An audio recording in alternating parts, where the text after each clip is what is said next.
మరొకసారి చేరువచ్చిన మీకు అందరికీ వందనాలు సమర్పించుకుంటున్నాను.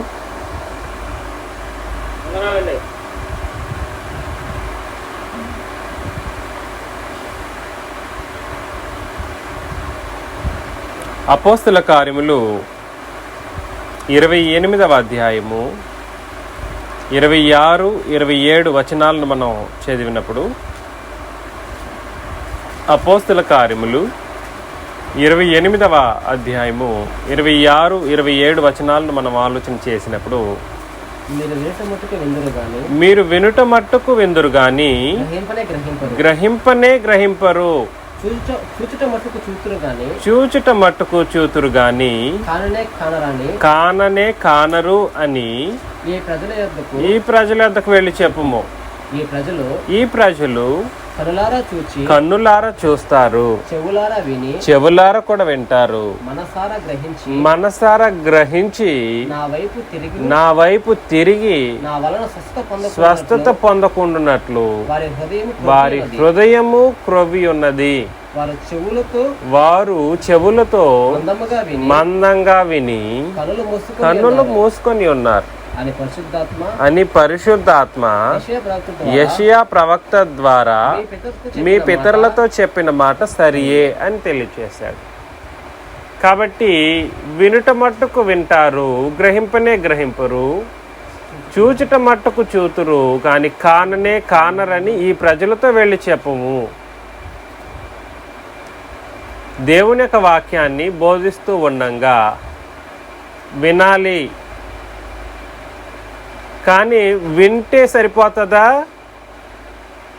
సరిపోదు. అది విందురు కానీ గ్రహింపుకు గురి అవ్వాలి. దేవుని యొక్క మాటలను ప్రతి ఒక్కరు మనం అందరం వింటూ ఉన్నాం. అది గ్రహింపులో ఉన్నప్పుడు మాత్రమే, ఎంతమందికి అయితే గ్రహింపు వస్తుందో అప్పుడు మాత్రమే వాళ్ళు ఏం చేయగలరు? తమ లోపాలను సరిదిద్దుకోగలరు. గుర్తుపెట్టుకోండి, గ్రహింపు లేకపోయింది అనుకోండి, లోపాలు సరిదిద్దుకునే అవకాశాలు ఉండవు. గుర్తించలేకపోతే, గ్రహింపు లేకపోతే లోపాలు సరిదిద్దుకునేటువంటి అవకాశాలు ఉండవు. చూచుట మట్టుకు చూతురు కానీ కాననే కానరని ఈ ప్రజల యొద్దకు వెళ్ళి చెప్పుము. చూస్తూ ఉన్నాం, చూసినా కూడా సరే మనుషులు ఎలా ఉంటారు, అది కనబడినట్లుగా కూడా సరే వాళ్ళ యొక్క స్పృహ ఉండదన్నమాట. 27, ఈ ప్రజలు కన్నులారా చూచి చెవులారా విని మనసారా గ్రహించి నా వైపు తిరిగి నా వలన పొందకుండానట్లు వారి హృదయం క్రొవ్వి ఉన్నది అని అన్నాడు. దీనికి మూల కారణం ఏమంటారు? చూస్తారు, చూసినా కూడా సరే వాళ్ళలో ఏముండదు, గ్రహింపు ఉండదు, లేదా చూసినటువంటి ఒక స్పృహ ఉండదు వాళ్ళలో. వింటారు దేవుని యొక్క వాక్యాన్ని, విన్నటువంటి వాళ్ళలో గ్రహింపు కలగదు అని అంటే దానికి మూల కారణం ఏంటిదనంట? హృదయం క్రొవ్విపోయి ఉంది. హృదయం క్రొవ్వి ఉంటే ఏమవుతుందని అంటే ఎంత చెప్పినా వాడు పట్టించుకోడు. ఎంత చెప్పినా ఏం చేయడండి? చెప్పాలి సమాధానం. ఎంత చెప్పు, హృదయం క్రొవ్వినటువంటి హృదయంగా ఉంటే ఎంత చెప్పినా వాడు వినలేడు. అదేవిధంగా హృదయం క్రొవ్వి ఉంటే ఎంత చూసినా కూడా సరే వాడు చూసినట్లుగా కూడా అనిపించుకోడు అన్నమాట. వాడు పోతానే ఉంటాడు, అంతే సంగతి. ఏంది కొవ్వు పట్టినోడు అంటూ ఉంటారు చాలామంది. దేనికి కొవ్వు పట్టినోడు? హృదయానికి కొవ్వు పట్టినోడు యొక్క పరిస్థితి అలాగుంటుంది అన్నమాట. హృదయానికి క్రొవ్వు పడితే అలాంటి ప్రవర్తనలు ఉంటాయి. వాడికి అవసరం ఏముంది? అలాంటి వాడికి ఏం అవసరం ఉంది అని అంటే వాడు వినేటట్లుగా, అదేవిధంగా చూసిన దాన్ని గ్రహించేటట్లుగా వాడు దేవుని వైపు తిరగాల్సిన అవసరం ఉంది. తిరిగినప్పుడు ఏం జరుగుతుంది? ఆ హృద్రోగం అనేటువంటిది లేదా హృదయము రోగమైపోయినటువంటి ఆ పరిస్థితి వలన వాడు స్వస్థత పొందుకుంటాడు, పరిస్థితి నుండి స్వస్థత పొందుకుంటాడు. అదే కదా 27వ వచనం, ఈ ప్రజలు నా వైపు కన్నులారా చూచి చెవులారా విని మనసారా గ్రహించి నా వైపు, అది గ్రహించాలన్నా మనసారా గ్రహించాలన్నా, చెవులారా వినాలి అన్నా, కన్నులారా చూడాలి అన్నా దేవుని వైపు తిరిగి స్వస్థత పొందుకునేటువంటి పరిస్థితిలో ఉండాలి. అది ఉండాలని అంటే నీ హృద్రోగం అప్పుడు మాత్రమే, ఎప్పుడైతే స్వస్థత పొందుకుంటారో అప్పుడు మాత్రమే వారి హృదయంలో పేరుకుపోయినటువంటి క్రొవ్వు అనేటువంటిది దూరపరచబడుతుందన్నమాట. వారు చెవులతో మందంగా వింటారు, కన్నులు మూసుకొని ఉన్నారు అని పరిశుద్ధాత్మ యెషయా ప్రవక్త ద్వారా మీ పితరులతో చెప్పినటువంటి మాట సరియే అని తెలియజేశాడు. నేడు దేవుని యొక్క క్రొత్త నిబంధన విషయాలను అనేక మందికి బోధిస్తూ ఉంటుండగా కూడా సరే గ్రహింపు అయితే అయ్యింది, కన్నులారా చూసేటువంటి పరిస్థితులు ఉన్నాయి. స్వస్థత పొందేటువంటి అవకాశాలు పొందుకోవాలని అంటే వాడు చేయవలసిన ఏకైక పని ఏంటిదని అంటే, ఆ హృదయం క్రొవ్వి అయితే ఉంది, క్రొవ్విన హృదయాన్ని సహితం కరిగించగలిగేటువంటి ఒక పరిస్థితి దేని వలన కలుగుతుంది? స్వస్థత హృద్రోగం కలిగినటువంటి, ఆత్మీయ హృద్రోగం కలిగినటువంటి, మనసుతో చూడగలిగేటువంటి ఆలోచన కలిగినటువంటి మనుషులు ఆ స్వస్థతను పొందుకోవాలి, ఆత్మీయ స్వస్థతను పొందుకోవాలి, ఆత్మీయ ఆరోగ్యాన్ని పొందుకోవాలంటే ముందుగా వాడు ఏం చేయాలి? ఆ వచనం మరొకసారి 27వ వచనం చదువుతాం. ఈ ప్రజలు కనులారా చూచి చెవులారా విని మనసారా గ్రహించి ఎప్పుడైతే దేవుని వైపు తిరగడానికి ముందుకు వస్తాడో, తిరుగుతాడో అప్పుడు ఏం జరుగుతుందని అంటే తిరిగితేనే స్వస్థత, లేదంటే స్వస్థత జరగదు. ఆ హృద్రోగము, ఆ ఆత్మీయ హృద్రోగం అనేటువంటిది ఏదైతే ఉందో ఆ హృద్రోగం దూరపరచబడుతుందన్నమాట. ఎప్పుడు అంటే దేవుని వైపు చెప్పాలి, దేవుని వైపు తిరిగినప్పుడు. అప్పుడు మాత్రమే నువ్వు ఎంత విన్నా కూడా సరే, గ్రహింపులో ఉన్నా కూడా సరే, దేవుని వైపు తిరగకపోతే ఏమి లాభం? చాలామంది ఇప్పుడు చెబుతూ ఉన్నారు, అయ్యా మీరు చెప్పేది అద్భుతంగా ఉంది, క్రొత్త నిబంధన సంగతులను అలాగే బోధిస్తూ ఉన్నారని చెప్పేటువంటి వాళ్ళు చాలామంది ఇప్పుడు ఈ మధ్యలో ముందుకు వస్తూ ఉన్నారు. అంతటితో సరిపోతుందా? తిరగాలి. ఎక్కడ తిరగాలి? దేవుని వైపు తిరగాలి. దేవుని వైపు ఆనాటి ఇశ్రాయేలు జనాంగం తిరగలేదు. అందుకని ఏం చేశారు? దేవుడు అలాంటి వాళ్ళని కట్ చేసి పడేశారు. గుర్తుపెట్టుకోండి, దేవుని వైపు తిరగకుండా నేను నిజముగా దేవుణ్ణి ప్రేమిస్తున్నాను, లేదా దేవుని యొక్క మాటలను వింటూ ఉన్నాను, నేను మనసారా దేవుని యొక్క వాక్యాన్ని గ్రహిస్తూ ఉన్నానంటే కుదరదు. యాక్షన్ ఉండాలి. యాక్షన్ ఏంటిదంటే దేవుని వైపు తిరిగేటువంటి ఒక యాక్షన్. యాక్షన్ లేకుండా నువ్వు ఎంత వెనుకుంటూ వెళ్ళినా కూడా సరే అది సరైనటువంటి ఒక పద్ధతి కానేరదు సుమ్మి. ఆలోచన చేయాలి. అర్థమవుతుందండి? మొదటి పేతురు పత్రికలో 2వ అధ్యాయము 21 నుండి 25 వచనాలను మనం చదివినప్పుడు, పేతురు రాసిన మొదటి పత్రిక 2వ అధ్యాయము 21 నుండి 25 వచనాలను మనం చదివితే, ఇందుకు మీరు పిలువబడితిరి, క్రీస్తు కూడా మీ కొరకు బాధపడి మీరు తన అడుగు జాడల యందు నడుచుకొనున్నట్లు మీకు మాదిరి ఉంచిపోయెను. కాబట్టి యేసు ప్రభు ఏం పడ్డారు? మన కొరకు బాధపడ్డారు. ఎటువంటి బాధ అంట? 22, ఆయన పాపము చేయలేదు, ఆయన నోటను ఏ కపటము కనబడలేదు, ఆయన దూషింపబడిన బదులు దూషింపలేదు, ఆయన శ్రమ పెట్టబడి బెదిరింపక న్యాయముగా తీర్పు తీర్చి దేవునికి తన్ను తాను అప్పగించుకున్నాడు. కాబట్టి ఆయన బాధలు ఇవి. ఏంటివి ఆయన బాధలు? నెంబర్ 1 ఏంటిది? పాపం, ఏ పాపం చేయలేదన్నమాట. నెంబర్ 2 ఏంటిది? ఆయన నోట ఏ కపటము కనబడలేదు. ఏ పాపం చేయకపోయినా బాధలు పుట్టుకొస్తానే ఉంటాయి, గుర్తుపెట్టుకోండి. ఆయన నోట ఏ కపటం కనబడలేదన్నమాట. ఆయన దూషింపబడ్డాడు. అనేక మంది చేత, అనేక వందలాది మంది చేత దూషింపబడినటువంటి వ్యక్తిగా ఉన్నా సహితం ప్రభువైన యేసుక్రీస్తు బదులుకి ఎట్టి పరిస్థితుల్లోనూ దూషించలేదు. ఆయన శ్రమ పెట్టబడి బెదిరించలేదన్నమాట. ఆయన శ్రమ పెట్టబడ్డాడు. ఎటువంటి శ్రమ అది అని అంటే, ముండ్లు ఉన్నటువంటి కొరడాలు ఉంటాయి, ముండ్లు గాలాలు తగిలించబడినటువంటి కొరడాలు ఉంటాయి.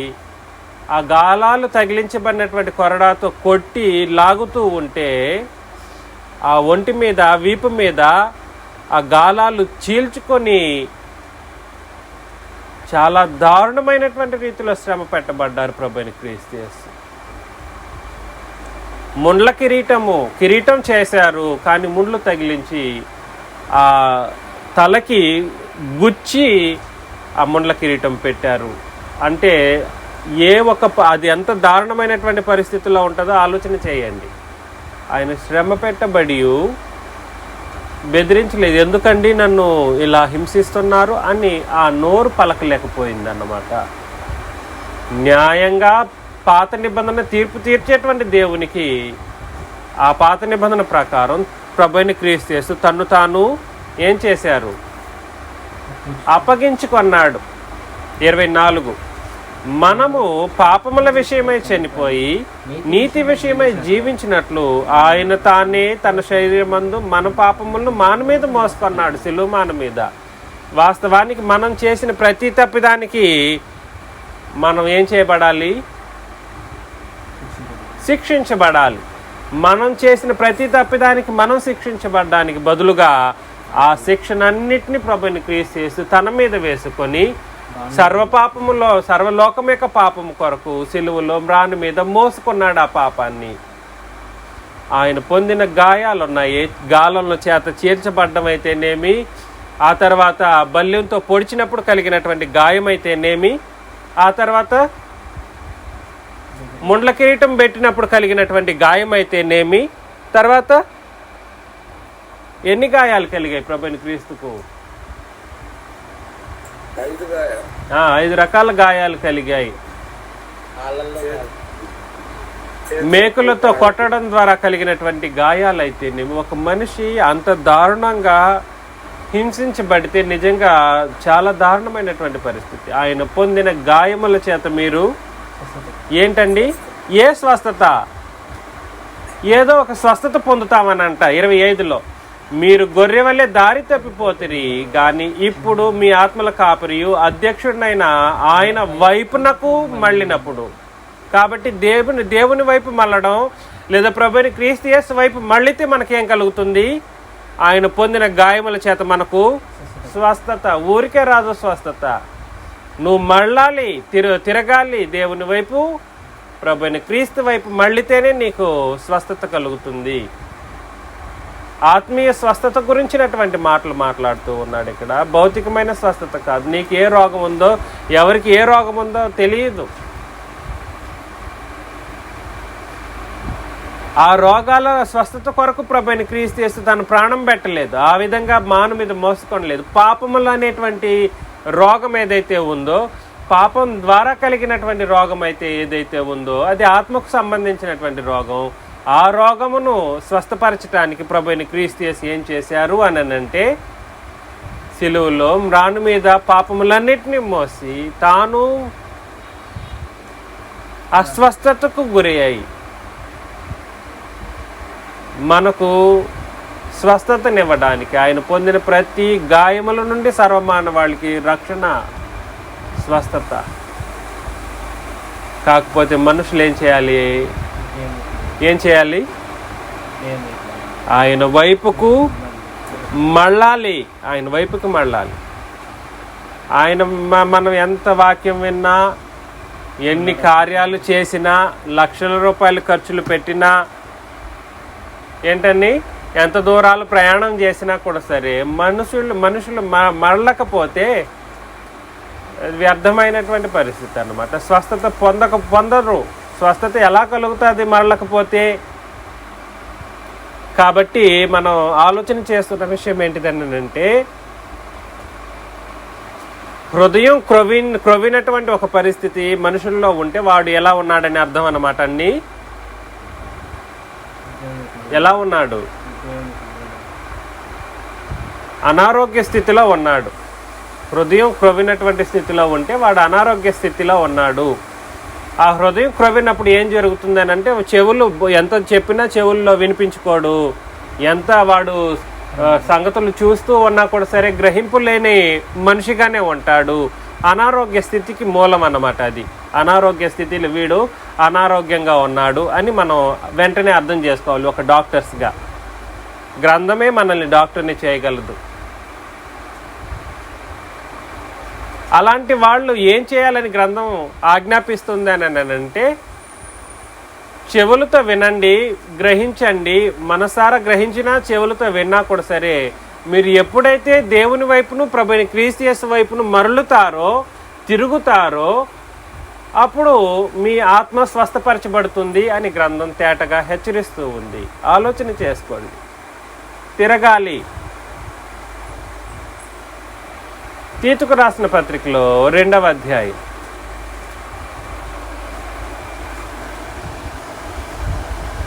2వ అధ్యాయము 8వ వచనం మనం చదివినప్పుడు, నీ ఉపదేశము మోసము లేనిదిగాను మాన్యమైనదిగాను నిరాక్షేపమైన హితవాక్యముతో కూడినదిగా ఉండాలి అని అన్నాడు అనమాట. ఉండవలెను ఆజ్ఞాది. ఉపదేశం ఎలా ఉండాలంట? అన్ని మోసము లేనిదిగా, మాన్యమైనదిగా, నిరాక్షేపమైనదిగా, కండిషన్స్ అనమాట. బోధిస్తూ ఉంటే కండిషన్స్ ఇది గుర్తుపెట్టుకోవాలి. మోసం లేనిది అని అంటే ఏంటిది? అది మనుషులను మభ్యపెట్టేటువంటి బోధలు, వ్యక్తిగతమైనటువంటి రీతిలో బోధలు చేస్తూ ఉంటారు. మనుషులను గొప్ప చేస్తూ బోధించేటువంటి బోధలు అన్నమాట. చివరికి అది మోసంలో నిలుస్తుంది. మాన్యమైనదిగా అంటే అర్థం ఏంటి? గౌరవింపదగినది. మాన్యమైనది అని అంటే గౌరవింపదగినదిగా. నిరాక్షేపమైనదిగా అంటే కాంట్రడిక్షన్స్ ఉండకూడదు బోధలో. కాంట్రడిక్షన్స్ అంటే అర్థం ఏంటి? విరుద్ధమైనటువంటి భావనలు. నేను ఒకటి చెబుతున్నాను, శ్రీనివాస్ గారు అది కాదండి ఇంకొకటి అన్నట్లుగా మాట్లాడడం. అర్థమవుతుంది కదా అండి? కాంట్రడిక్షన్స్. ఒక బోధ చేస్తూ ఉన్నప్పుడు దయచేసి ఈ విషయాన్ని మనం అందరం గుర్తుపెట్టుకోవాలి. ఇప్పుడు నేనైనా కూడా సరే బోధించి అయిపోయిన తర్వాత తిరిగి నా తర్వాత ఇంకో బోధ ఆరాధనలు ఇప్పుడు చేస్తున్నాను అనుకోండి. సరే, ప్రభు బల్ల కార్యక్రమాన్ని శ్రీనివాస్ గారికి ఇచ్చాను, ప్రభు నడిపించండి అని చెప్పేసి. నేను చేసిన దానికి మరలా కొన్ని అడిషన్స్ ఆయన చేయకూడదు. అలాంటి ధోరణిలో మనకు బోధలు ఉండకూడదు అన్నమాట. తిరిగి కొత్త బోధలు తీసుకురాకూడదు. ఉపదేశం చేస్తూ ఉంటే ఆ ఉపదేశంలో మోసం అనేటువంటి ఉండకూడదు. గౌరవింపదగినదిగా ఉండాలి. ఆక్షేపణలు రాకూడదు. అంటే విరుద్ధమైనటువంటి ఆలోచన విధానాలు రాకుండా ఉండేటట్లుగా హితవాక్యముతో కూడినటువంటి, హితవాక్యము అని అంటే ఆరోగ్యకరమైనటువంటి వాక్యం. బోధనే ఆరోగ్యం. దేనికి ఆరోగ్యం? ఏంటండి దేనికి ఆరోగ్యము? ఆత్మకు ఆరోగ్యం. ఉపదేశమే ఆత్మను ఆరోగ్యంగా ఉంచగలదు. ఉపదేశం ఆరోగ్యకరమైనటువంటి వాక్యముతో బోధిస్తూ ఉంటే ఆత్మ ఆరోగ్యంగా ఉండాలి అని అంటే మనుషులందరూ ఏం చేయాలి? ఆ బోధ వైపు తిరగాలన్నమాట. ఆ బోధ వైపు తిరగాలి. అదే తీతుకు రాసిన పత్రిక 2వ అధ్యాయం 11 నుండి కూడా మనం చదివినప్పుడు, ఏలయనగా తీతుకు రాసిన పత్రిక అదే వాక్యమే, అదే వాక్య భాగం. తీతుకు రాసిన పత్రిక 2వ అధ్యాయము 11 నుండి, ఏలయనగా సమస్త మనుషులకు రక్షణకరమైన దేవుని కృప ప్రత్యక్షమై. ఎవరికండి? సమస్త మనుషులు, అందరికీ దేవుని కృప ఎప్పుడు ప్రత్యక్షమయ్యింది? సిలువలో ప్రత్యక్షమైంది. గుర్తుపెట్టుకోండి. మరలా దీన్ని మనం మాట్లాడడానికి వీలు ఉండకూడదు. కానీ మరలా మాట్లాడడం ఎందుకు అని అంటే మనసులో ఉండిపోవడం కొరకు. సమస్త మనుషులకు రక్షణ ఎప్పుడు ప్రత్యక్షమైంది? దేవుని కృపగా సిలువలో ప్రత్యక్షమైంది. అనగా మహాదేవుడును మన రక్షకుడునైనా క్షమించాలి, ఏలయనగా సమస్త మనుషులకు రక్షణకరమైన దేవుని కృప ప్రత్యక్షమై మనము భక్తిహీనతను ఇహలోక సంబంధమైన దురాశలను విసర్జించి శుభప్రదమైన నిరీక్షణ నిమిత్తము అని అన్నాడు. భక్తిహీనతను ఇహలోక సంబంధమైన దురాశలను ఏం చేయాలి? విసర్జించాలి. భక్తిహీనత ఇహలోక సంబంధమైన దురాశలను విసర్జించి శుభప్రదమైన నిరీక్షణ నిమిత్తము అనగా మహాదేవుడును మన రక్షకుడునైన యేసుక్రీస్తు మహిమ యొక్క ప్రత్యక్షత కొరకు ఎదురు చూచుచు ఈ లోకంలో స్వస్థబుద్ధితో నీతితో భక్తితో బ్రతుకుచుండవలనని మనకు బోధించుచున్నది. ఏంది బోధిస్తుంది? దేవుని కృప ప్రత్యక్షమై బోధిస్తుంది. నాయన నేనే దేవుని కృపను అంటే అపోస్తలుల బోధ. అది అపోస్తలుల బోధ, దేవుని కృప మనకు గుర్తుపెట్టుకోండి. అపోస్తలుల బోధ దేవుని కృపగా ప్రత్యక్షమై ఏం చేస్తూ ఉంది అని అంటే, నాయన భక్తిహీనతను విడిచిపెట్టేసేయి. భక్తిహీనత పరిశుద్ధులైనటువంటి వారికి తగదు. ఇహలోక సంబంధమైనటువంటి దురాశలను సహితం దూరం పెట్టుకో. నీకు ఆశ ఉందా? కొంచెం దూరం పెట్టుకో నాయన. నువ్వు క్షమించబడాలనా? క్షమించబడతావు. కృప అంటే అర్థం ఏంటి? ఉచితంగా అన్ని కార్యక్రమాలను సులభతరంగా జరిగించేటువంటి ఒక పరిస్థితి అన్నమాట. ఏంటి? ఏది కూడా సరే ఎదురు చూడదు. కృప అంటే ఏది ఎదురు చూసి జరిగించే కార్యక్రమాలు కావు. అర్థమవుతుంది? కృప అంటే అర్థం ఏంటి? ఎదురు చూపు లేకుండా జరిగించే కార్యక్రమాలను కృప అంటారు. ఆ దేవుని యొక్క అపోస్తలుల బోధ ఏం చేస్తుందని అంటే, దురాశలను విడిచిపెట్టేసి నిన్ను క్షమిస్తాను, నీ దగ్గర నుండి నేను ఏది కోరట్లేదు, నువ్వు విడిచిపెట్టు. అర్థమవుతుందా? ఈ దురాశ నీకుందా? ఆ దురాశను దూరం పెట్టు. భక్తిహీనత ఉందా? ఆ భక్తిహీనతను సహితం విసర్జించేసి ఇంక ఉండకూడదు నీలో అట్లాంటిది అని బోధిస్తూ శుభప్రదమైన నిరీక్షణ నిమిత్తం నువ్వు ఏం చేయాలి నాయనా అని కృప బోధిస్తుంది అని అంటే, శుభప్రదమైన నిరీక్షణ కలిగి ఉండు. అంటే ఏంటి? శుభప్రదమైన నిరీక్షణ అంటే ఏంటి? శుభము కలిగేటువంటి ఒక నిరీక్షణ నీలో ఉండాలి. ఆ నిరీక్షణ కలగడానికి నీకు అపోస్తలుల బోధ నీకు హెచ్చరిస్తూ ఉంది. ఏమని హెచ్చరిస్తూ ఉంది అని అంటే, ఆ నిరీక్షణ ఏంటిది అని అంటే, అనగా మహాదేవుడును మన రక్షకుడునైనా యేసుక్రీస్తు మహిమ యొక్క ప్రత్యక్షత కొరకు ఎదురు చూచుచు. ఎవరి ప్రత్యక్షత గురించి మాట్లాడుతూ ఉన్నాడు? యేసుక్రీస్తు యొక్క ప్రత్యక్షత గురించి మాట్లాడుతూ ఉన్నాడు. ఇరువురు ప్రత్యక్షమవుతారా? ఇరువురు ప్రత్యక్షమవడు అవరు. మహాదేవుడును మన రక్షకుడైన యేసుక్రీస్తు మహిమ యొక్క ఇద్దరి గురించి కాదు, ఒకరి గురించే మాట్లాడుతూ ఉన్నాడు. మహాదేవుడు అంటే తండ్రిని దేవుడు అంట, మన రక్షకుడు అంటే ప్రభు అయిన యేసుక్రీస్తు అన్నట్లుగా వాళ్ళు కామాలు ఉన్నాయంట.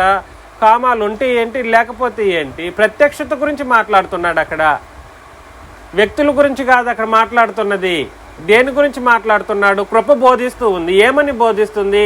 నాయన శుభప్రదమైన నిరీక్షణ కలిగి ఉండు. నువ్వు శుభప్రదమైన నిరీక్షణ అంటే ఏంటి? ఎవరి కొరకు ఎదురు చూడాలి? నిరీక్షణ అంటే ఎదురు చూపు. అది శుభప్రదమైనటువంటి ఎదురుచూపు కలిగి ఉండాలి అని అంటున్నాడు. ఆ ఎదురుచూపు ఎవరి కోసం అంటున్నాడనంటే, మహాదేవుడును మన రక్షకుడునైనా. మహాదేవుడును అన్నప్పుడే అక్కడ అర్థమైపోవాలి ఇంకో ఆ వ్యక్తి గురించే మాట్లాడుతున్నాడు అని. మహాదేవుడును మన రక్షకుడునైనా యేసుక్రీస్తు మహిమ యొక్క ప్రత్యక్షత కొరకు ఎదురు చూచు.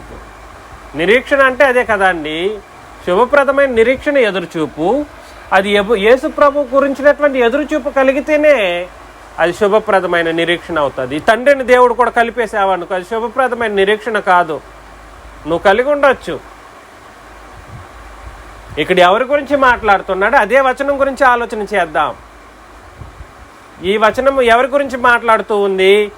ప్రభువైన యేసుక్రీస్తు గురించి మాట్లాడుతూ ఉంది. తిరిగి నిరీక్షణ అనేటువంటి సబ్జెక్ట్ గురించి ఆలోచన చేసేటప్పుడు మరికొన్ని సంగతులు ఆలోచన చేద్దాం. నేను ఇక్కడ వచనాన్ని బట్టి మాత్రమే మాట్లాడుతున్నాను. గుర్తుపెట్టుకోండి, నేను వచనాన్ని ఎక్కువగా వివరించడానికి ప్రయత్నం చేస్తున్నాను తప్పించి ఆ వచనం పెట్టినటువంటి లిమిట్స్ని నేను దాటట్లేదు. కాబట్టి శుభప్రదమైనటువంటి నిరీక్షణ కలుగు నిమిత్తం కలగాలి అని అంటే నువ్వు అపోస్తల బోధ ప్రకారం హితవాక్య బోధను నువ్వు బోధించాలి, ఆరోగ్యకరమైనటువంటి బోధలు చేయాలి. ఆ బోధ ఏం చేస్తుంది అని అంటే భక్తిహీనతను విడిచిపెట్టేటట్లుగాను, ఇహలోక సంబంధమైన దురాశలను విసర్జించేటట్లుగాను చేస్తూ, ఒక ఆయన వస్తాడు, ఆయన గురించి నువ్వు ఏం కలిగి ఉండాలి? శుభప్రదమైనటువంటి ఎదురుచూపు కలిగి ఉండాలి. ఆయన ఎవరు? మహాదేవుడును మన రక్షకుడు అని అన్నాడు. ఎప్పుడైతే మహాదేవుడు మన రక్షకుడు అయినటువంటి యేసు ప్రభువు మహిమ యొక్క ప్రత్యక్షత కనబడుతుందో ఆ ఎదురుచూపు గురించి ఆలోచన కలిగి ఉండు. ఈ లోకంలో అప్పుడు ఎలా ఉంటావు? స్వస్థ బుద్ధి కలిగి ఉంటావు. బుద్ధిలో స్వస్థత కలుగుతుంది. స్వస్థత అంటే ఏంటిది? ఆరోగ్యం వస్తుంది. నీలో బుద్ధి మార్పు కలుగుతూ ఉంటుంది. బుద్ధిలో, మనసులో, హృదయంలో, తర్వాత మనస్సాక్షులు ఎప్పుడైతే మార్పులు కలుగుతూ ఉంటాయో నీ ఆత్మ ఎలా ఉంటుంది? ఆరోగ్యంగా ఉంటుంది. ఆటోమేటిక్గా ఆత్మ ఆరోగ్యపరచబడుతూ ఉంటుంది. యేసు ప్రభువుని మహాదేవుడే కాదనేటువంటి వాడి యొక్క బుద్ధి ఎలాంటి బుద్ధి? అస్వస్థత కలిగినటువంటి, అనారోగ్యకరమైనటువంటి, క్రొవ్విన హృదయం కలిగినటువంటి, క్రొవ్వు పట్టిన వాడికి ఎవడైనా యేసు ప్రభు మహాదేవుడు కాడంటే వాడి హృదయం ఎటువంటి హృదయము? క్రొవ్వు పట్టాడు. వాడి హృదయానికి క్రొవ్వు పట్టింది. వాడి మనసు క్రొవ్వు పట్టినటువంటి మనసుగా ఉంటుంది అన్నమాట. స్వస్థ బుద్ధి వాడిలో లేదు. వాడి బుద్ధిలో వాడు దుర్బుద్ధితో బోధలు చేసేటువంటి వాడిగా ఉంటాడు. స్వస్థ బుద్ధితోనూ, నీతితోనూ, భక్తితోనూ బ్రతుకుచుండవలనని మనకు బోధిస్తూ ఉందంట. ఏ బోధ? సమస్త మనుషులను రక్షణలో నడిపే బోధ. ఇశ్రాయేలు బోధను తిరిగి ఇక్కడ వచ్చి ఇది చేయకు, కలపకూడదు. తిరిగి తేటగా మాట్లాడేస్తుందా గ్రంథం? ఎంత తేటగా మాట్లాడుతుందో అంత తేటగా మాట్లాడుతుంది. సమస్త జనులను ఉద్దేశించిన బోధ ఏ బోధ? ఇశ్రాయేలీలను ఉద్దేశించిన బోధన, లేదా క్రీస్తు మరణం తర్వాత సమస్త జనులను సర్వలోకమని చెప్పబడినటువంటి, బూదిగంతములని చెప్పబడినటువంటి, సర్వసృష్టి అని చెప్పబడినటువంటి వాళ్ళందరికీ ఉద్దేశించినటువంటి బోధన? ఏ బోధ? సమస్త మనుషులకు రక్షణకరమైనటువంటి బోధ ప్రత్యక్షమై బోధిస్తూ ఉంది. ఆ బోధ మాత్రమే ఒక మనిషిని, ఒక మనిషి యొక్క బుద్ధిని ఏం చేస్తుంది? స్వస్థపరుస్తుంది. లేదా ఏ బోధ పడితే ఆ బోధను తీసుకొచ్చి స్వస్థపరుస్తుంది. నేను కూడా ఆత్మను స్వస్థపరుస్తానని అంటే కుదిరే సంగతి కాదు. ఆలోచన చేయండి.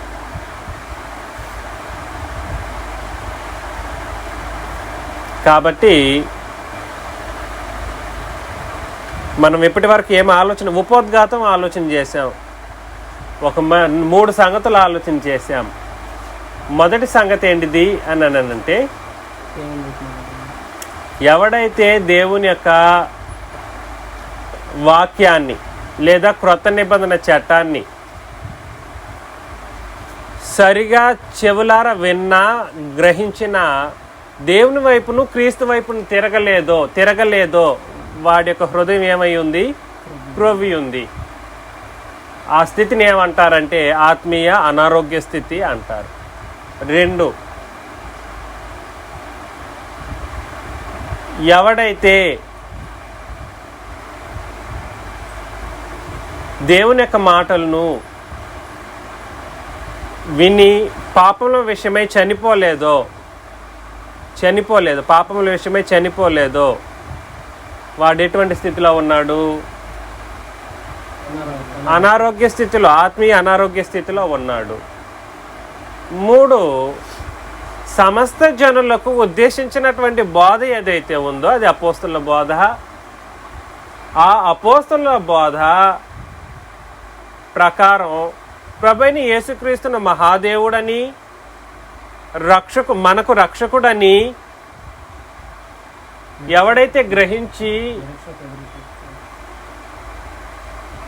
స్వస్థ బుద్ధితో బ్రతకలేదో లేదా నిరీక్షణ కలిగి ఉండలేదో, శుభప్రదమైనటువంటి నిరీక్షణ కలిగి ఉండలేదో వాడు ఎటువంటి వాడు, వాడి బుద్ధి స్వస్థత బుద్ధి కాదు, హితవాక్యము అని చెప్పబడినటువంటి ఆరోగ్యకరమైనటువంటి బోధలు వినట్లేదో అలాంటి మనుషులందరినీ మనం చూస్తే అలాంటి వాళ్ళని ఎలా చూడాలి? ఇప్పుడు ఎలా చూడాలి?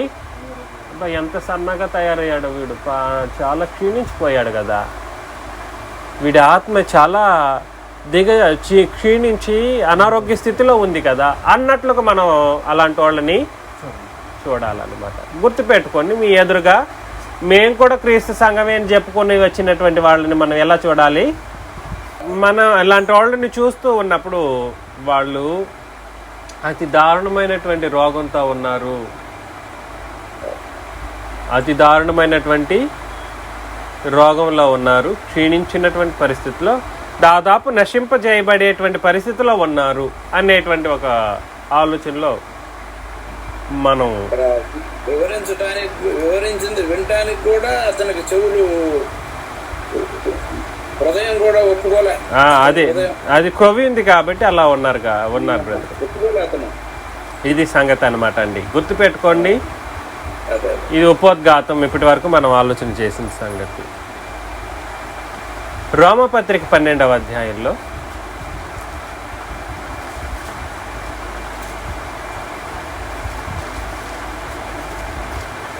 రోమపత్రిక 12:3-4 వచనాలను మనం చదివినప్పుడు 3-4-5 వచనాలు, తన్ను తాను ఎంచుకొనదగిన దానికంటే ఎక్కువగా ఎంచుకొనక దేవుడు ఒక్కొక్కనికి విభజించి ఇచ్చిన విశ్వాస పరిమాణం ప్రకారము తాను స్వస్థ బుద్ధి గలవాడగుటకై తగిన రీతిగా తన్ను ఎంచుకోవాలి. ఒకడు ఎవడైనా కూడా సరే స్వస్థ బుద్ధి కలిగిన వాడు లేదా ఆరోగ్యంగా ఉన్నాడు, ఆరోగ్యమైన ఆత్మీయ స్థితి ఉంది వీడికి అని చెప్పాలని అంటే ఎలా ఉండాలన్నమాట? తను ఎంచుకొనదగిన దానికంటే ఎక్కువగా ఎంచుకోకూడదు. మీకు మిమ్మల్ని దేవుని యొక్క వాక్యం ప్రకారం నేను నడిపించడానికి ప్రయత్నం చేస్తూ ఉన్నాను. నా స్థితి, మీ స్థితి, మనందరి స్థితి ఒకటే, కరెక్టే, కాదనట్లేదు. కానీ నాయకుడు అయినటువంటి వాడు హెబ్రీ పత్రికలో మనకు తెలియజేసినట్లుగా 13వ అధ్యాయంలో 17 వచనంలో ఏమన్నాడు? అక్కడ పైగా ఉండి నాయకుడిగా ఉండేటువంటి వాడి యొక్క మాటలు మీరు వినండి అని తెలియజేశాడు. వాడు దుఃఖముతో ఆ పని చేసిన ఎట్లా మీకు మంచిది కాదు అనేటువంటి ఒక పరిస్థితి ఉంది. ఏమి ప్రయోజనం అనే మాట మంచిది కూడా కాదు వాస్తవానికి. కానీ నేనేం చెప్పడానికి ప్రయత్నం చేస్తున్నానంటే, ఎవరిని ఎంతగా ఎంచుకోవాలనో తను తాను ఎంచుకోవాలి. ఇప్పుడు నేను మీకు చెప్పి మీరు ఇలాగే ఉండాలి అని నేను చెప్పడానికి నేను అధికారిని కాదు, మీరు ఇలాగే ఉండాలని మిమ్మల్ని చెప్పడానికి నేను అధికారిని కాదు. కానీ ఇది ఎవరికి వాళ్ళు ఏం చేయాలి? నా స్టేటస్ ఇది, సంఘంలో నేను ఇలా ఉంటాను అనేటువంటి ఒక ఆలోచన విధానాన్ని మనం అందరం కలిగి ఉండాలన్నమాట. ఎక్కువగా ఎంచుకోకూడదు. నేను ప్రీచర్ని కదా అని చెప్పేసి నేను ఎక్కువగా ఎంచుకొని మిమ్మల్ని ఏం చేయకూడదు, అధికారం మీ మీద చెలాయించడానికి వీల్లేదు, మీరు నా మీద అధికారం చెలాయించడానికి వీల్లేదు. కానీ ఎవరికి వాళ్ళు ఎలా ఉండాలి? ఎంచుకునే దానికంటే ఎక్కువగా ఎంచుకోకూడదు. ఎప్పుడైతే ఇలాంటి ఒక పరిస్థితి ఉంటుందో ఆ మనిషి ఎలా ఉన్నాడు? స్వస్థ బుద్ధి కలిగిన వాడై ఉన్నాడు. తాను స్వస్థ బుద్ధి గల వాడు అగుటకై అవ్వాలని అంటే ముందుగా ఎంచుకోవాల్సిన రీతిలో ఎంచుకోవాలి.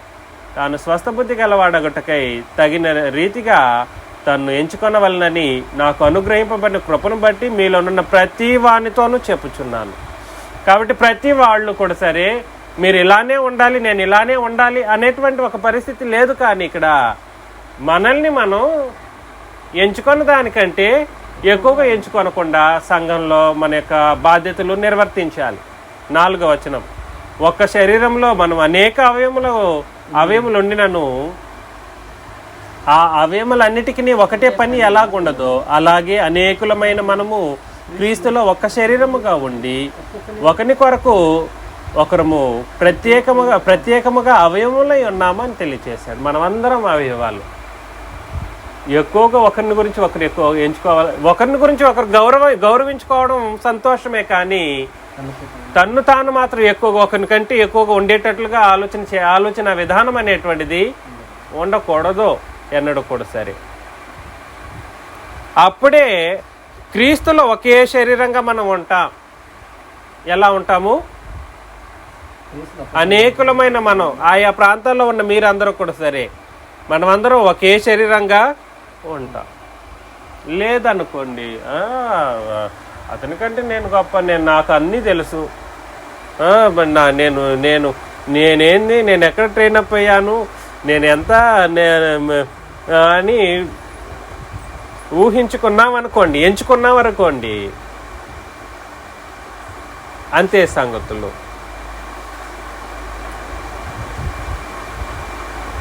ఎలా ఉన్నారు అప్పుడు? అలా ఊహించుకుంటే ఎలా ఉంటారని అర్థం? స్వస్థ బుద్ధి. జబ్బు పట్టింది వాడికి. ఏం జబ్బు పట్టింది? వాడి ఆత్మీయ స్థితి కుంటుపడింది అని అర్థం అన్నమాట.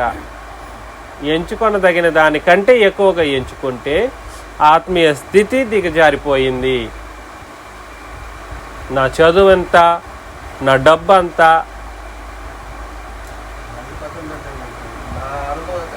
నా అనుభవం.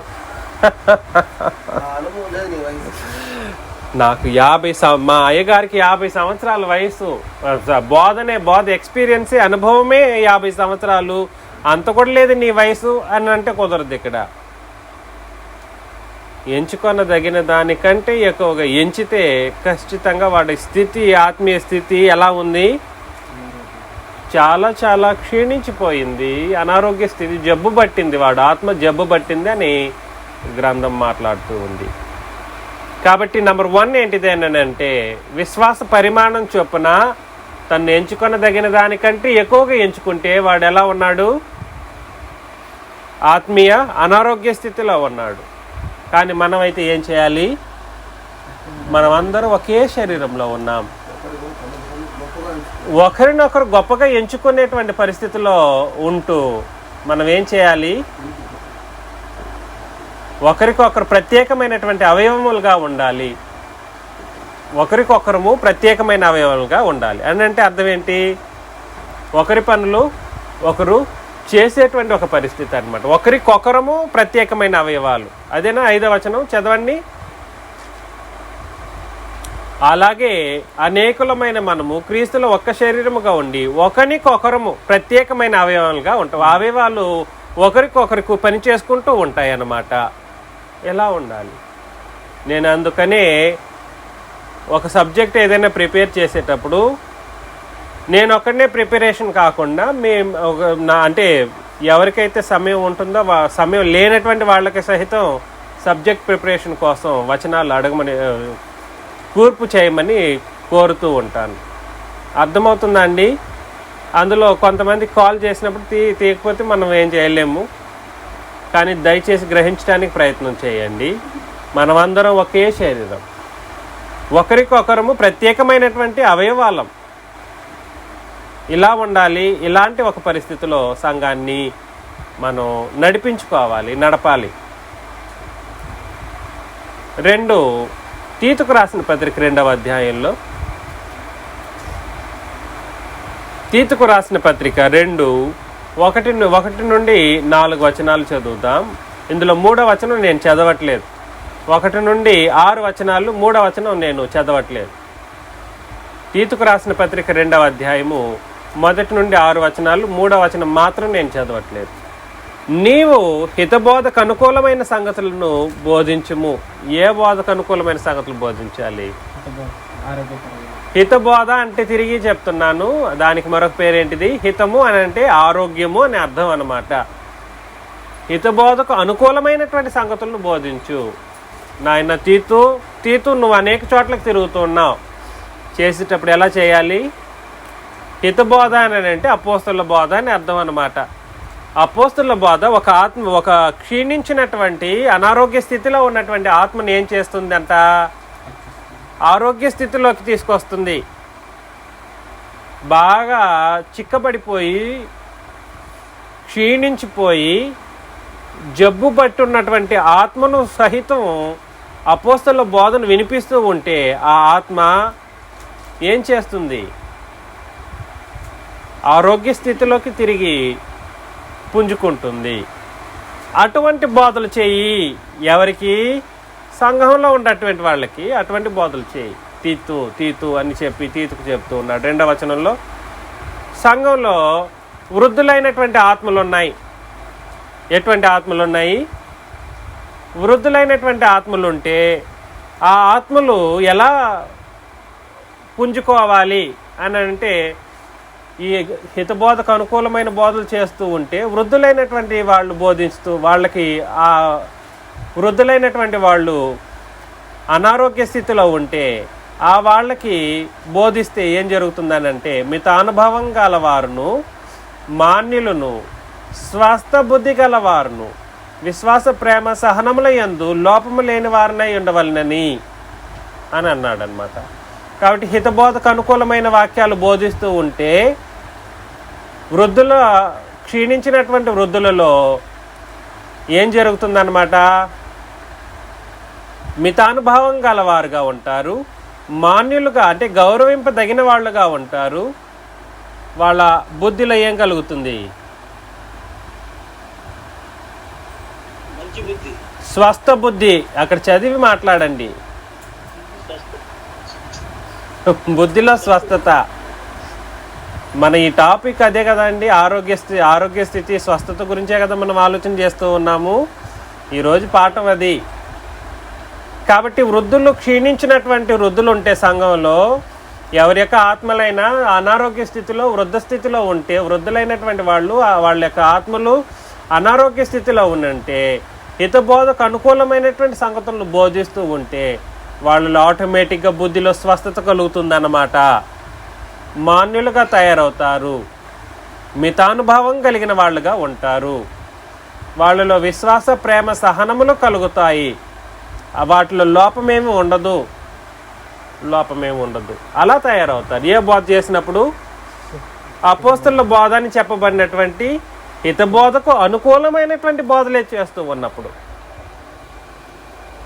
4వ వచనంలో యవన స్త్రీలు తమ భర్తలకు లోబడి ఉండి, యవన స్త్రీలలో ఏదైనా అనారోగ్య స్థితి ఉంది, భర్తలకు లోబడే పరిస్థితి లేకుండా పోయింది,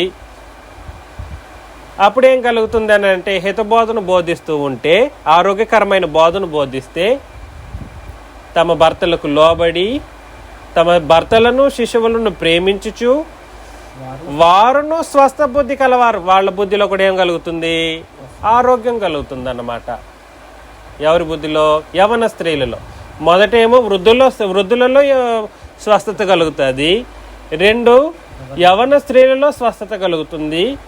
వాళ్ళు ఇంట ఉండి పని చేసుకుని వారును మంచివారునే ఉండవలనని బుద్ధి చెప్పుచ్చు అని అన్నాడు. దేన్ని బట్టి? హితబోధను బట్టి, ఆరోగ్యమైన బోధన బట్టి.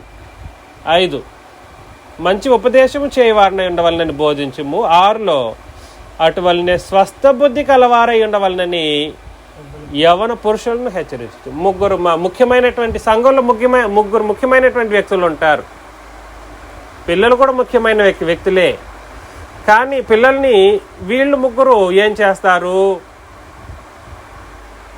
మౌల్డప్ చేయగలరు. అంటే అలా పిల్లల్ని అలా పెంచగలరు. వృద్ధులు, యవన స్త్రీలు, యవన పురుషులు, వీళ్ళలో ఆరోగ్య స్థితి ఎంత బాగుంటే పిల్లలు ఆటోమేటిక్గా ఆరోగ్య స్థితి అంత బాగుంటుంది. వాళ్ళు పాపులు కాదు. దయచేసి ఆలోచన చేయండి. అందుకోసమే ఈ బోధ ముగ్గురికి అవసరమై ఉంది అని చెప్పేసి అన్నాడు. ఎక్కువగా పిల్లల్ని పెంచే విషయంలో కూడా సరే క్రొత్త నిబంధన బోధనే బోధించి పెంచాలి. కానీ స్వస్థ బుద్ధిలో మార్పులు అయితే ఖచ్చితంగా ఇమ్మీడియట్గా కలిగించేటువంటి బోధ ఏ బోధ మాత్రమే చేస్తుంది అని అంటే ఆరోగ్యకరమైనటువంటి బోధ మాత్రమే చేస్తుంది. వృద్ధులు అనారోగ్య స్థితిలో ఉంటే స్వస్థ బుద్ధి కలిగిన వాళ్ళు ఆరోగ్యపరచబడతారు. యవన స్త్రీలు అనారోగ్య స్థితిలో ఉంటే వాళ్ళు కూడా స్వస్థబుద్ధి కలిగినటువంటి వాళ్ళుగా ఆరోగ్యపరచబడి భర్తలను ప్రేమించి పిల్లలను ప్రేమించి తన కుటుంబాన్ని కట్టుకునేటువంటి పరిస్థితుల్లో వాళ్ళు ఉంటారు. బుద్ధిలో మార్పు వస్తుంటుంది ఆటోమేటిక్గా. మూడో వ్యక్తి ఎవరు? యవన పురుషులు ఎలా ఉంటారని అంటే వాళ్ళలో కూడా సరే ఈ ఆరోగ్యకరమైన బోధలు చేస్తురా ఆ యవన పురుషులు కూడా ఆటోమేటిక్గా వాళ్ళు కూడా అనారోగ్య స్థితిలో ఉంటే ఏమైపోతారు? స్వస్థ బుద్ధి కలిగి ఆరోగ్యంగా యవన పురుషులు సహితం బ్రతుకుతారు. ఇలాంటి ఒక సమాజం కదా మనం కోరాల్సింది. ఇలాంటి ఒక సంఘం కదా మనలో ఉండాల్సింది, మనం కలిగి ఉండవలసింది. అవునా కాదా అండి? కాబట్టి హితబోధను బట్టి వృద్ధులను, యవన స్త్రీలను, యవన పురుషులను ఏం చేయాలి? హితబోధను బట్టి బోధిస్తూ రావాలి. నాయన నీ కొడుకుని చూసుకో, నీ బుద్ధిలో మార్పు తెచ్చుకో, బోధలు సరిగా ఉంచు అని గ్రంథం పదే పదే హెచ్చరిస్తూ ఉంది. ఆరోగ్య స్థితి ఎలా వస్తుంది అనే విషయం గురించి ఆలోచన చేస్తూ ఉన్నాం. నెంబర్ 1 ఏంటిదని అంటే విశ్వాస పరిమాణం ప్రకారం తను ఎంచుకొనదగిన దానికంటే ఎక్కువగా ఎంచుకొనకుండా ఉంటే నువ్వు ఆరోగ్యంగా ఉన్నావు, లేదంటే అనారోగ్యంగా ఉన్నావు. నెంబర్ 2 ఏంటిదని అంటే హితబోధను బట్టి వృద్ధులను, యవన స్త్రీలను, యవన పురుషులను బోధిస్తూ రా. వాళ్ళు ఎలా ఉంటారు? ఆరోగ్యంగా ఉంటారు. సంఘం ఎలా ఉంటుంది? ఆరోగ్యంగా ఉంటుంది, క్షీణించిన దశలో ఉండదు. నెంబర్ 3 కొరింథీయులకు రాసిన పత్రిక 2వ అధ్యాయం.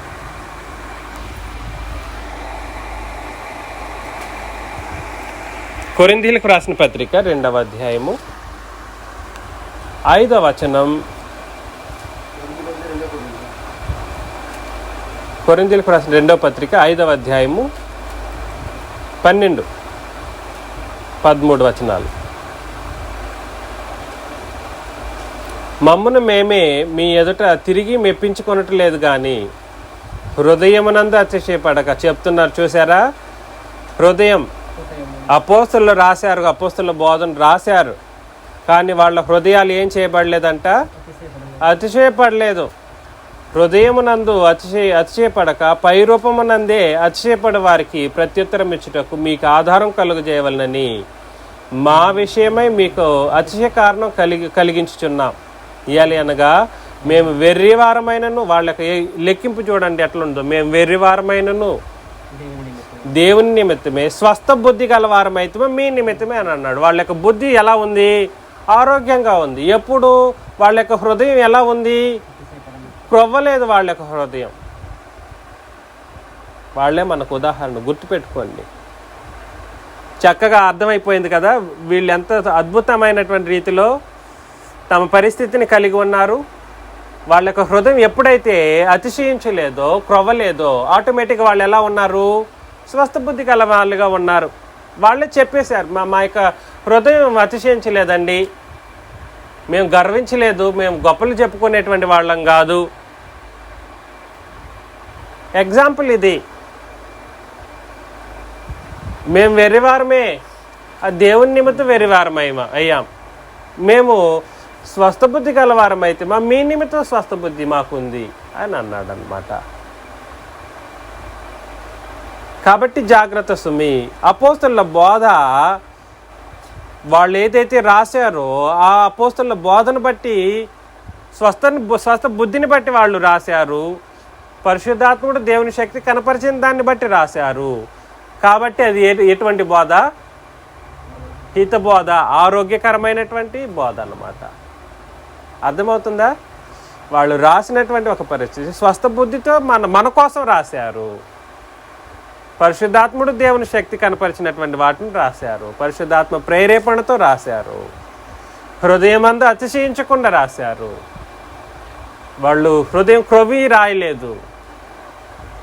హృదయం కొవ్విందని అంటే ఆటోమేటిక్గా వాళ్ళు అస్వస్థతలో ఉన్నారు, అనారోగ్యంలో ఉన్నారు, జబ్బు బట్టి ఉన్నారని అర్థం. కానీ అలాంటి పరిస్థితుల్లో వాళ్ళు రాయలేదు. కాబట్టి వాళ్ళు రాసినటువంటి బోధకు మరొక పేరు ఏం పేరు? వాళ్ళు రాసినటువంటి బోధకు మరొక పేరు ఏంటిదనంటే హితబోధ, ఆరోగ్యకరమైనటువంటి బోధ. తీతుకు రాసిన పత్రిక 1వ అధ్యాయం 9 నుండి 13 వచనాలు మనం చదవాలి. మధ్యలో 12 వచనం నేను తీసేస్తాను. 13 వచనాల వరకు చదువుతాం. తీతుకు రాసిన పత్రిక 1వ అధ్యాయం 9 నుండి 13 వచనాలు. హితబోధ విషయమై జనులను హెచ్చరించుటకు, ఎదురాడు వారి మాట ఖండించుటకు, శక్తి గలవాడగునట్లు ఉపదేశమును అనుసరించి నమ్మదగిన బోధను ఎవడైనా మీ ఇంకో మరలా చెబుతున్నాను, గుర్తుపెట్టుకోండి. హితబోధ విషయమై జనులను హెచ్చరించాలి. ఉపదేశమును అనుసరించి నమ్మదగిన బోధను బోధించేటువంటి పరిస్థితిలో ఉంటేనే ఆ బోధలు వినండి. లేదండి రెఫరెన్స్ కోసం వింటున్నామంటే కూడా కుదరదు. అలాంటి బోధ మిమ్మల్ని ఎక్కడికో తీసుకెళ్ళిపోతుంది. ఉపదేశమును అనుసరించి నమ్మదగిన బోధను గట్టిగా చేపట్టుకున్న వాడినై ఉండాలి. మేము చెబుతున్నటువంటి బోధను గట్టిగా చేపట్టుకోవాలి. అనేకులు విశేషముగా సున్నతి సంబంధులను, అవిధేయులను, వదరబోతులనై మోసపుచ్చి వారినై ఉన్నారన్నమాట. ఎవడైతే సున్నతి సంబంధులు అంటే ఎవరండి? ధర్మశాస్త్ర సంబంధమైన వాళ్ళు. సున్నతి పొందుకునేటువంటి వాళ్ళు ఎలా ఉంటారని అంటే పితరుల యుగంలో లేదా ధర్మశాస్త్ర యుగంలో తండ్రి అయిన దేవుని యొక్క సంగతులు ఏవైతే ఉన్నాయో వాటిని బట్టి బ్రతికేటువంటి వాళ్ళు. వైజాగ్లో అటువంటి వాళ్ళు ఎక్కువ మంది ఉన్నారు. ఆ సైడు ఇప్పుడు దేవుడు అక్కడనే వాళ్ళు సున్నతి గురించి ఆలోచన చేయట్లేదేమో కానీ ఫ్యూచర్లో అలాంటి వాళ్ళు కూడా ఏమైపోతారు అంటే సున్నతి పొందే పరిస్థితులు ఉంటుందేమో. 11 వారి నోళ్లు మోయింపవలెను, అట్టి వారు ఏం చేయకూడదు? ఉపదేశింపకూడని వాటిని దుర్లాభం కొరకు ఉపదేశించుచు కుటుంబములనే పాడు చేస్తూ ఉంటారన్నమాట. కాబట్టి ఉపదేశింపకూడనిది ఏంటిది అని అంటే అపోస్తలుల బోధ లేదా హితబోధ కాని బోధలను బోధిస్తే వాడు ఉపదేశించకూడని దాన్ని బోధిస్తున్నాడని అర్థం అన్నమాట. ఆ పరిస్థితుల్లో దుర్లాభం కొరకు అలాంటి కార్యక్రమాలు చేస్తారు. ఇంకా భుక్తి కొరకు ఏం చేయాలి? భోజనం కొరకు ఏం చేయాలి? ఏదో ఒక సబ్జెక్టులు ఇస్తాడు, ఏదో ఒకటి చెప్పుకుంటూ వెళితే అప్పుడు వాడికి ఏం కలుగుతుంది? ₹1 ₹2 10 లక్షలు, ఒకటి 10 లక్షలు ఇచ్చారంట. ఒక అతనికి 10 లక్షలు ఇస్తాడన్నాడంట. శేషు గారు వాళ్ళ ఏరియాలో ఒకడున్నాడు. కాబట్టి దుర్లాభం కొరకు ఏం చేస్తాడంటే ఏదైతే ఉపదేశించకూడదో ఆ దాన్ని సహితం బోధిస్తూ ఉంటాడు. సున్నతి సంబంధమైనటువంటి బోధలు చేస్తూ ఉంటాడు. నెక్స్ట్ వచనంలో 12-20 అండర్లైన్ చేయాలి, అది ఇంకా ఇంపార్టెంట్. వారిలో ఒకడు అనగా వారి సొంత ప్రవక్తలలో ఒకడు ఇట్లా పేతీలు ఎల్లప్పుడు అబద్ధికులను, దుష్ట మృగములను, సోమరులకు తిండిపోతులనై ఉంటారంట. ఈ సాక్ష్యం నిజమే. 13 అండర్లైన్ చేయాలి. ఈ సాక్ష్యం నిజమే. ఈ హేతువు చేత వారు యూదుల కల్పనా కథలను, సత్యము నుండి తొలగిపోవనట్టి మనుషుల కట్టడలను లక్ష్య పెట్టక. అర్థమవుతుందాన్ని? యూదుల యొక్క కల్పనా కథలు వాళ్ళు ఎక్కువగా ఇష్టపడుతూ ఉంటారు. పాత నిబంధనలో తీసుకొచ్చి క్రొత్త నిబంధనలో కలిపేసి ఒక కల్పనా కథను పుట్టిస్తాడనమాట. ఎలాగో కాదు, వచనాలే చూపిస్తూ ఉంటారు, అందులో నుండి ఒక కల్పితాన్ని తీసుకొస్తారు. అది సరిగానే ఉన్నట్లుగానే అనిపిస్తూ ఉంటుంది అన్నమాట. సత్యము నుండి తొలగిపోయేటువంటి మనుషుల కట్టడలుగా ఉంటాయి ఆ బోధలు. వాక్యమే మేము చెబితే వాక్యమే చెబుతామండి అంటారు. ఏ వాక్యం చెబుతారు? కల్పించబడినటువంటి కల్పన కథలతో బోధలు చేస్తూ ఉంటారు. అది నిన్నేం చేస్తుంది అని అంటే సత్యం నుండి తొలగించేటట్లుగా చేసేస్తుంది అలా అటువంటి బోధ. 14 అండర్లైన్ చేయాలి. అటువంటి మనుషులకు లక్షలను కట్టడలను లక్ష్య పెట్టక విశ్వాస విషయమున స్వస్థులకు నిమిత్తం వారిని ఎలా కఠినంగా గద్దించాలంట. గద్దిస్తే వదలదు, ఆ స్వస్థత రాదు. విశ్వాస విషయంలో స్వస్థులు అవ్వాలి అని అంటే అటువంటి దరిద్రుడిని ఏం చేయాలి? పట్టుకొని కఠినంగా గద్దించి వదిలిపెట్టేసేయి, లేదా గద్దించు, తప్పేం కాదు. అందుకని నేను కొన్ని సందర్భాల్లో భలే కోపం వచ్చేస్తూ ఉంటుంది. విశ్వాస విషయంలో స్వస్థులు అవ్వాలి అని అంటే భలే కోపంతో మాట్లాడుతూ ఉంటాను, గద్దించేస్తూ ఉంటాను. కఠినంగా గద్దించాలంట, ఒట్టిగా కాదు, కఠినంగా. ఎలాగండి శేషు గారు? భాస్కర్ రావు గారు సమాధానం చెప్పాలి. స్ట్రాంగ్గా ఇచ్చి పడేసేయాలి. విశ్వాస విషయమున స్వస్థలు అవ్వాలనంటే అలా తప్పితే వాళ్ళలో ఆ అనారోగ్య స్థితి దూరం కాదు. ఇది అన్నమాట అండి. జాగ్రత్త సుమి. ఎవడైతే ఇంకా పాత నిబంధనలో ముట్టుకొని క్రొత్త నిబంధన సంగతులతో కలిపి బోధిస్తాడో, మేము కూడా నిబంధన సంబంధమైన వ్యక్తులుగా బ్రతుకుతున్నాం అంటున్నాడో, వాడు ఏ స్థితిలో ఉన్నాడు? తీవ్రమైనటువంటి అనారోగ్య స్థితిలో ఉంటాడు. సత్యము నుండే తొలగిపోయినటువంటి వాడిగా ఉంటూ ఉంటాడు. మనుషుల కట్టడంలో లక్ష్య పెట్టేటువంటి వాడిగా ఉంటాడు. కొన్ని సందర్భాలను ఆలోచన చేసినప్పుడు ఎలా ఉంటుందని అంటే, ఉదాహరణకు దేవుడు అక్కడైనా సబ్జెక్ట్ గురించి ఆలోచన చేసామనుకోండి, 2 3 అనేటువంటి కొన్ని మాటలు, 2 3 ఒకడా 2 3 అనేటువంటి మాటలు అడుగుతూ ఉంటారు.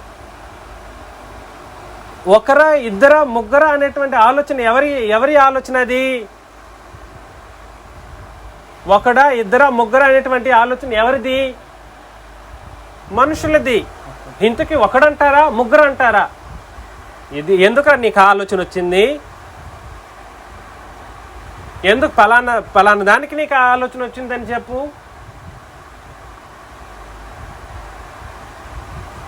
ఇంతకీ నీ దేవుడు 1 3 అంటాడనమాట అండి. ఎప్పుడైతే తన ఆలోచనను 1 లేదా 3 అంటాడో అప్పుడే వాడు మనుషుల కట్టడలను లక్ష్య పెట్టాడు అని అర్థం అన్నమాట. నీకెందుకు ఆ మాట? లేని మాటలు. గ్రంథంలో 3 అని చెప్పాడా? గ్రంథంలో 1 అని చెప్పాడా? 1 అని చెబితే ఏ కోణంలో 1 అని చెప్పాడు? అది ఆలోచన చేయి. గ్రంథంలో 1 అన్నప్పుడు ఏ కోణంలో చెప్పాడో ఆలోచన చేయి. 3 అని ఎక్కడ చెప్పబడింది? ఆలోచన లేదుగా. కాబట్టి మనుషుల కట్టడలను లక్ష్య పెట్టేటువంటి వాడు ఎటువంటి వాడు అని అంటే ఆత్మీయంగా బహుగా దిగజారిన స్థితిలో ఉన్నటువంటి వాడు. వాడి ఆత్మ ఎప్పుడో నరకప్రాయమైనటువంటి స్థితిలో ఉంది అనేటువంటి విషయాన్ని మనం బాగా గుర్తించాలి.